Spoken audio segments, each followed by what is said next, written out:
Thanks for having me, Sarah. And thank you all for coming. So I think one thing that Sarah suggested was that we talk a little bit about our craft and how we make the things we make, whether that's a poem, a song, or a dance. I think I might have taken that too seriously, so I typed up some notes, but I will go through that quickly.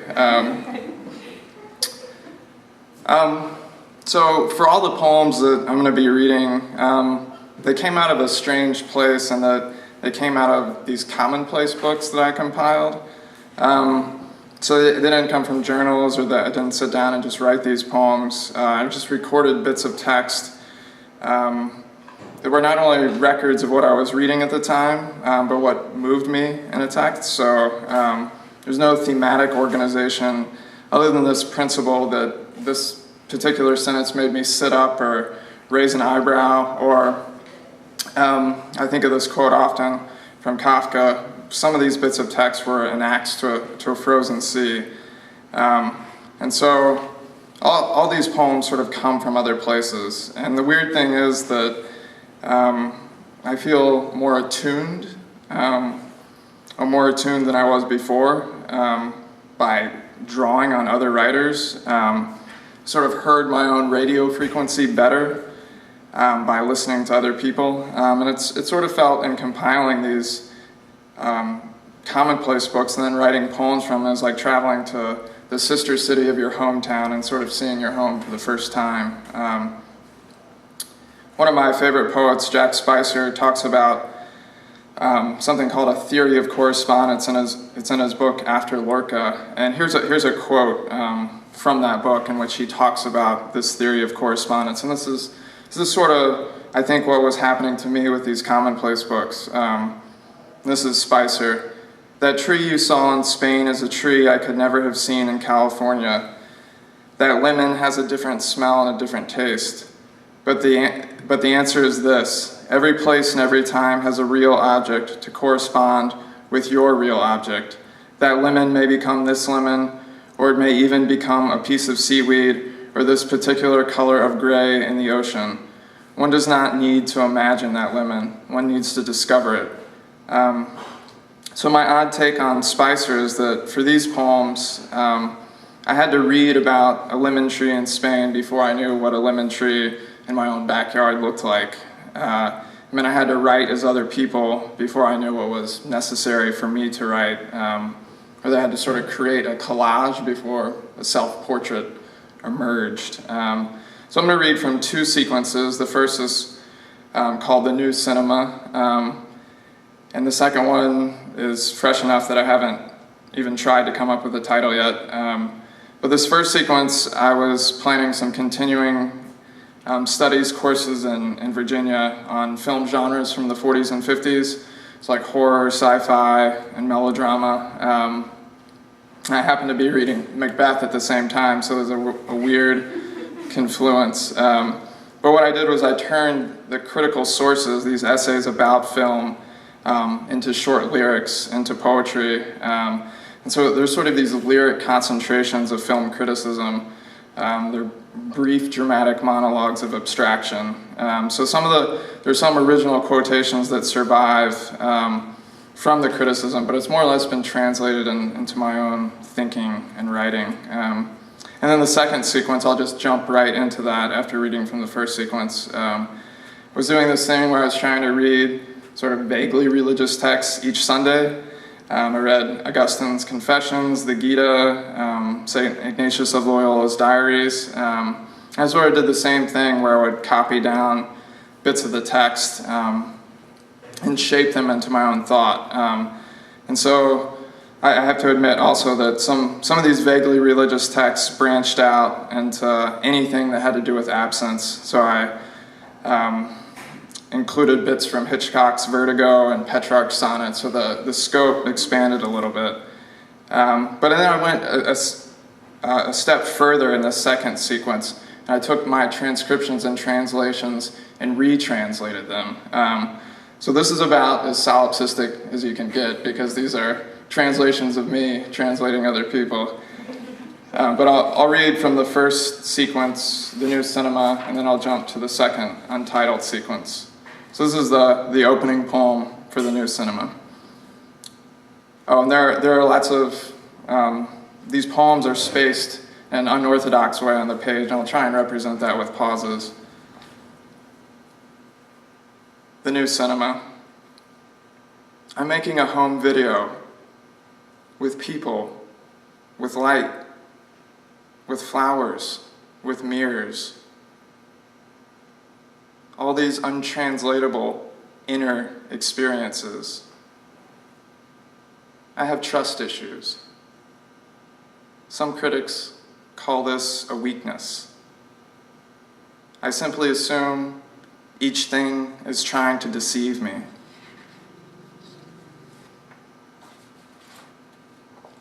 This one is very serious. It's called Space Monsters. Space Monsters. I'm waiting for your arrival.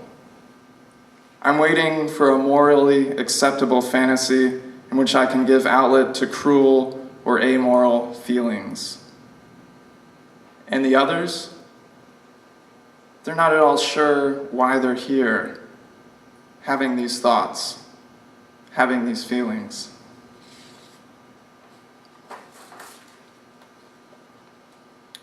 A few failed theories of kitsch.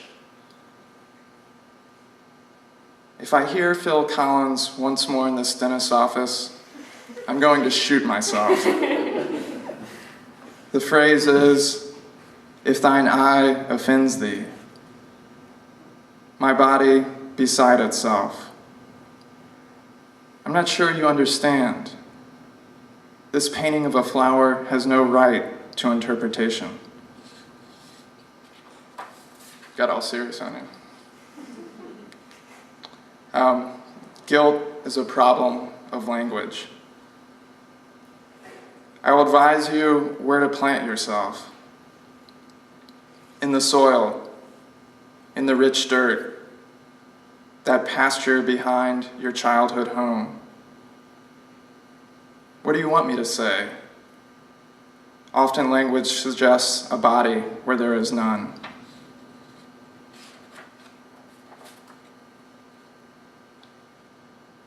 A few failed theories of architecture. In the perfect illusion, in the perfect illusion. If you label an entrance, you've already failed.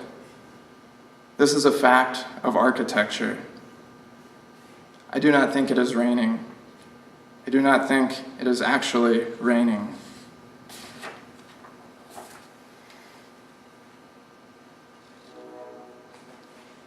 Isn't the word hiatus funny? I've been selling myself more, getting by on my looks.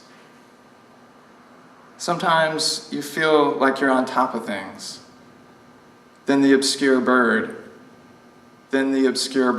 clamors the livelong night.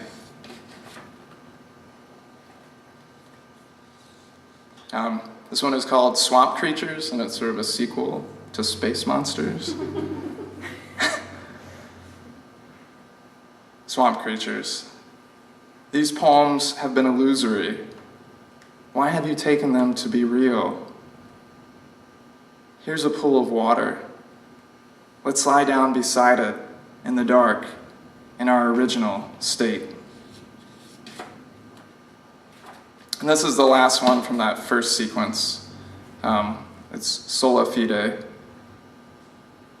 Hunger waits outside all reason. This much is clear. What I don't understand is how hunger acquires agency and then places itself in a spatio-temporal relationship with reason. Frankly, the research is not complete. I have been living by faith alone in a farmhouse, surrounded by zombies.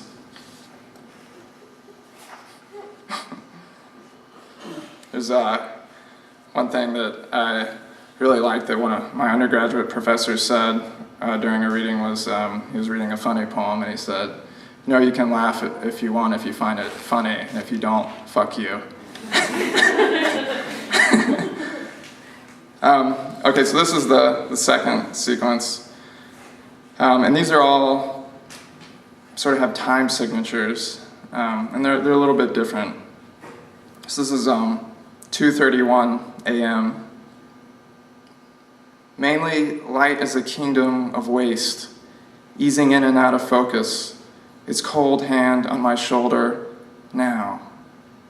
I replace you with a real you, and the poem turns on its side, in bed, the songbird of my brain, forgetting the hour. I'm writing from memory and not much else, not even how I imagine you, asleep on your side, partially crucified and at peace. Then I wanted for nothing, like nothing else.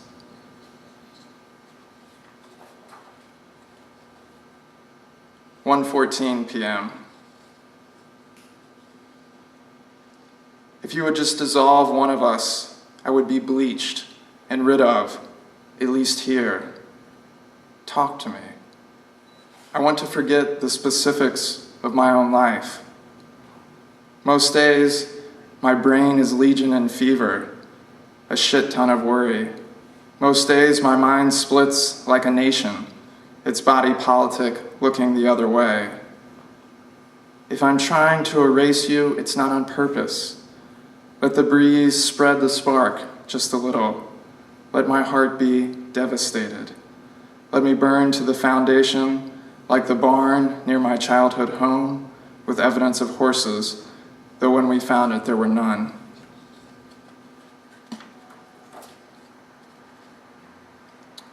"9:17 a.m. Listen, I'm trying to describe morning sunlight as it is without you, a Babylon of wheat, whole hosts of power lines, asphalt, reliquary, and whatever else usually is lost on us. That's not all. Salt licks, wildflowers, and my father laid out in a hospital gown, like the senseless countryside just south of here, each tree in the wilderness winnowed to its bare, stubborn voice, which I am passing now, my own voice hoarse after teaching in D.C., saying nothing to nobody, which for me was cold and planetary as prayer."